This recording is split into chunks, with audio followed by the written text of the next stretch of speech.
Kerjasama dari semuanya dan dorongan dari para orang tua, kami menyediakan sebagai motivasi untuk anak-anak yang berprestasi dalam sanlat. Kami sampaikan pengumuman ini untuk memotivasi mereka. Yang pertama, sanlat dengan kelas A itu juaranya Danika Rapasya Sahya. Kemudian putrinya Salma Rizky Ahmadiyah Purnomo, putri dari Bapak Agus Purnomo dan Reni Nuraini.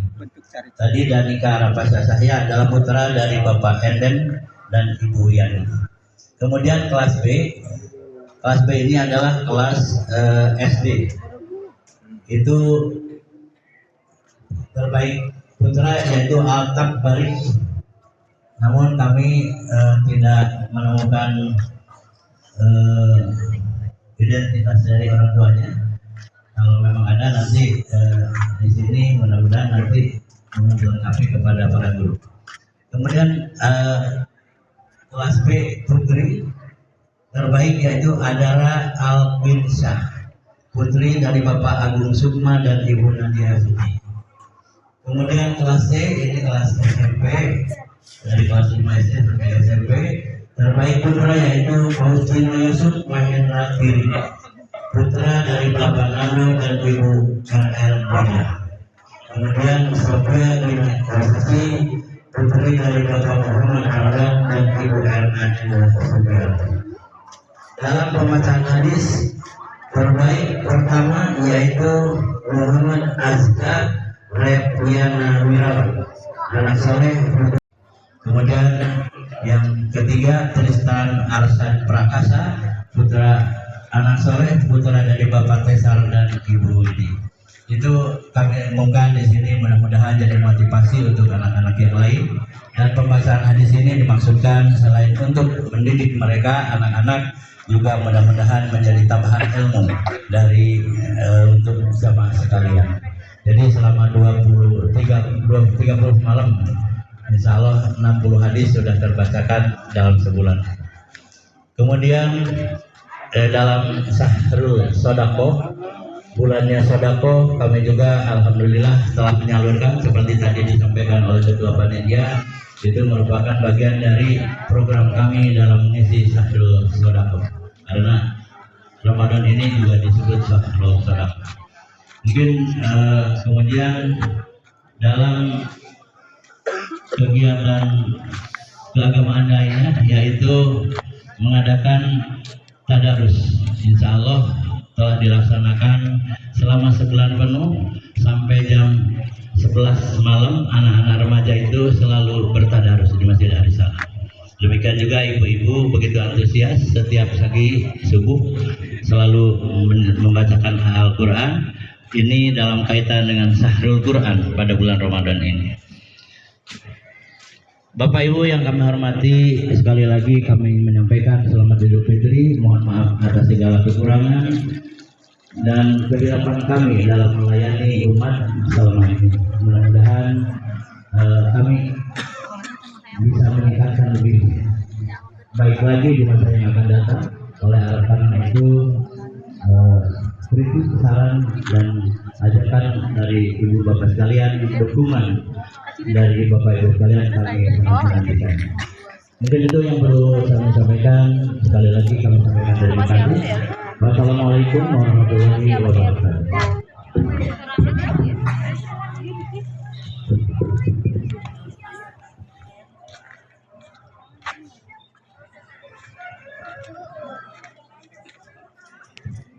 Bentar bunyinya. Terima kasih kami sampaikan kepada Bapak Haji Iwan Kurniawan atas sambutannya. Bapak Ibu sekalian jemaah, kami marilah kita ikuti acara selanjutnya yaitu sebagai acara inti, yaitu pelaksanaan. Nanti kita akan silakan sholat ini kepada Ustaz Kapolres.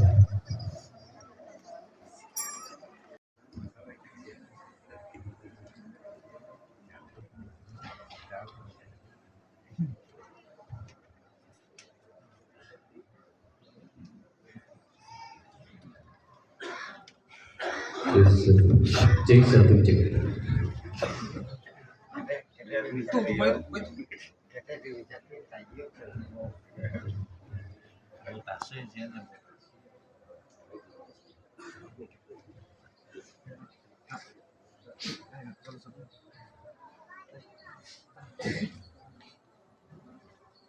Jamaah sekalian, kita akan melaksanakan sholat Idul Fitri.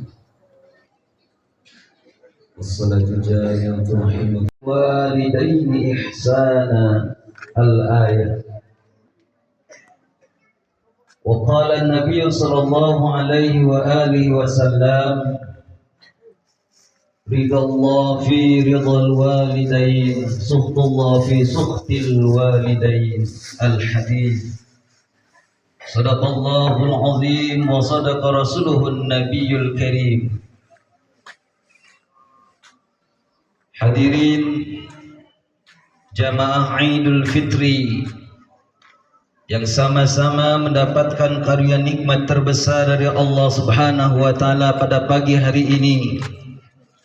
Semoga curahan rahmat, maghfirah, ridha dan berkahnya Allah Subhanahu wa taala diturunkan kepada kita sekalian selaku hamba-hambanya yang beriman kepada Allah, yang insya Allah kita adalah orang-orang yang telah dipilih oleh Allah Subhanahu wa taala untuk menjadi pemenang, orang-orang yang telah mampu menundukkan hawa nafsu kita,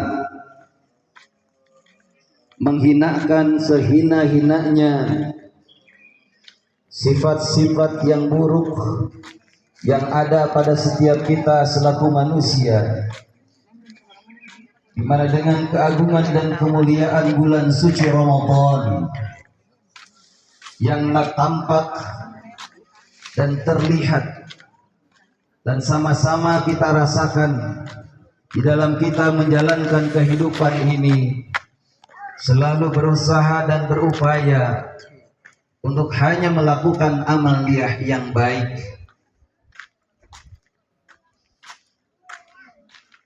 Kita menjadi tersadarkan selaku manusia ciptaan Allah bahwa apa yang menjadi tugas utama dan besar kita adalah beribadah kepada Allah Subhanahu wa taala.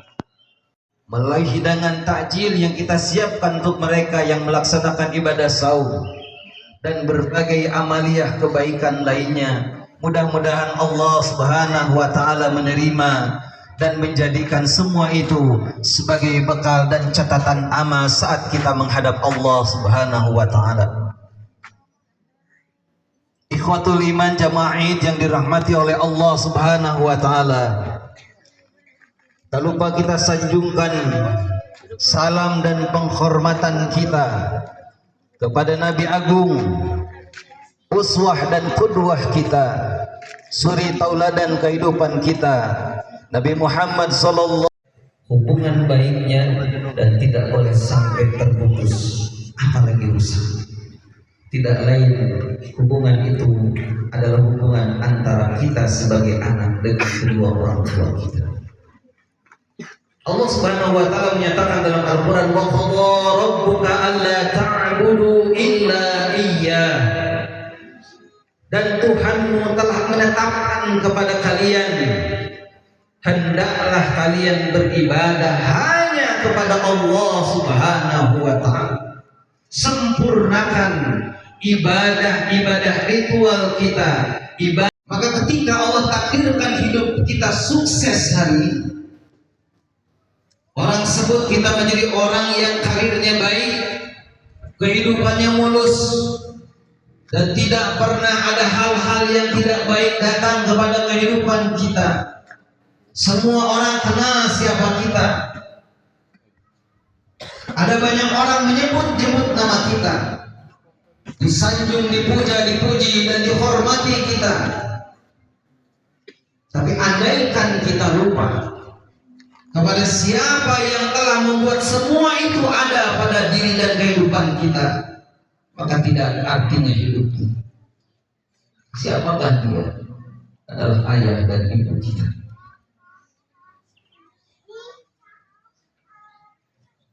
Dalam desahan nafas kita, dalam denyut jantung dan nadi kita, aliran darah yang mengalir di tubuh kita, di sana ada darah kedua orang tua kita, dan kita tidak bisa melepaskan itu dari diri dan kehidupan kita. Maka pantas kalau kemudian Allah Subhanahu wa taala mengingatkan kepada kita, kita pun mendapatkan yang namanya ridho Allah. Maka tugas kita yang kedua adalah mari sebagai anak kita berusaha untuk mendapatkan ridho Allah lewat bakti kita kepada kedua orang tua kita. 3 yang barangkali ini bisa menjadi kisah inspiratif untuk kita semua. Yang pertama ada seorang yang bernama Jurais. Yang kedua adalah Al-Qawi.